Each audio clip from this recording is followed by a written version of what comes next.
Do burglars really avoid houses with dogs? 1. I worked for several years as a critical care transport medic for the Texas prison system. During long ambulance rides, I spent a lot of time talking with my patients. Every single one of them said the same thing about dogs.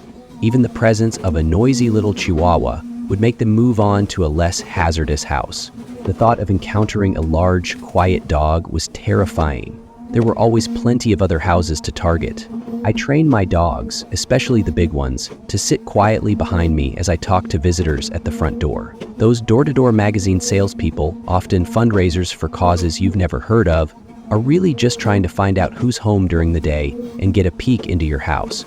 They always get a good eyeballing from my chief of security.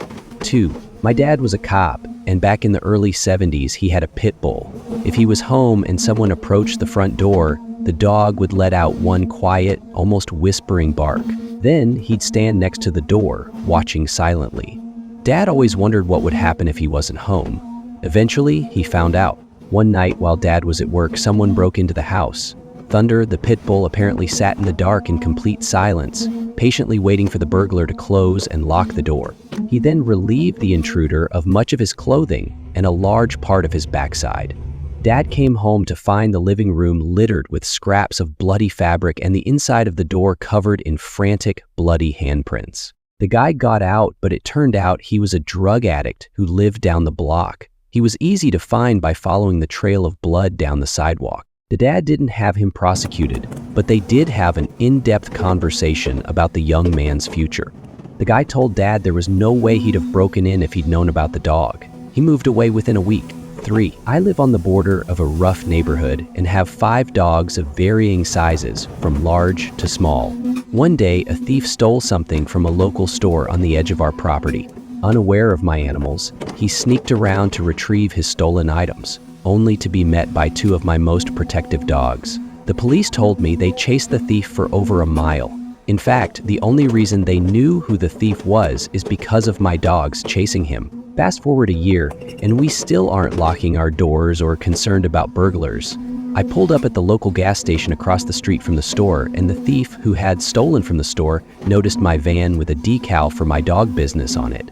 He asked if I could train his pit bull. I told him I don't train dogs. I bake dog treats for high-end pet stores. But he piqued my interest when he said, "Oh, I heard about your dogs chasing the guy who stole from the store. It appears everyone in my neighborhood thinks I train animals to chase off thieves." House secured. 4.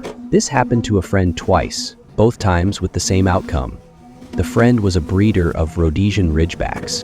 When everyone in the house went out, all but one dog were put out into the garden with kennels, etc. One dog was always left in the house. One day, the friend came home from work to find a teenager standing in her kitchen. Her first thought was that he was a friend of her son.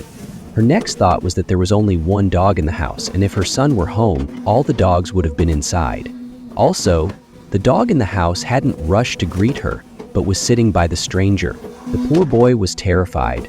The dog had let him come in, but was certainly not letting him leave.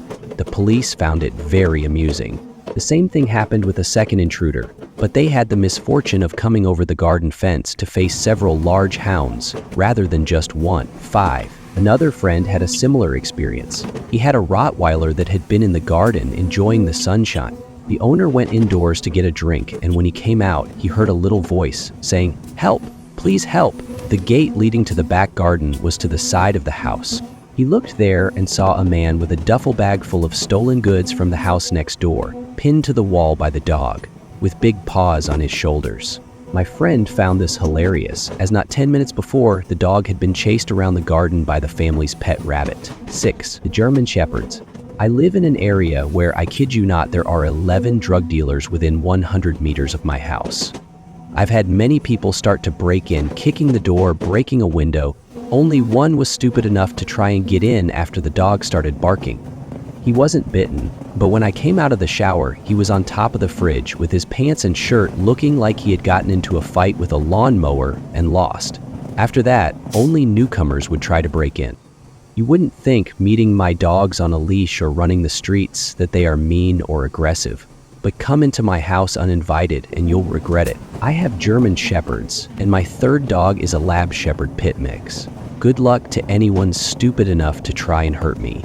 The last guy ended up with 144 stitches in his arm. 7. My brother-in-law is a dentist and does some charity work at the prison. He always chats with the inmates and asked one what he was in for. The man said he was a burglar. My brother-in-law asked, since he was getting expensive dental treatment for free, if he could give him some tips on how to secure his home. The burglar replied, "Buy a dog." When asked why a dog was better than other security measures, the man said that dogs are too unpredictable. Alarm systems, gates, and locks all work as designed.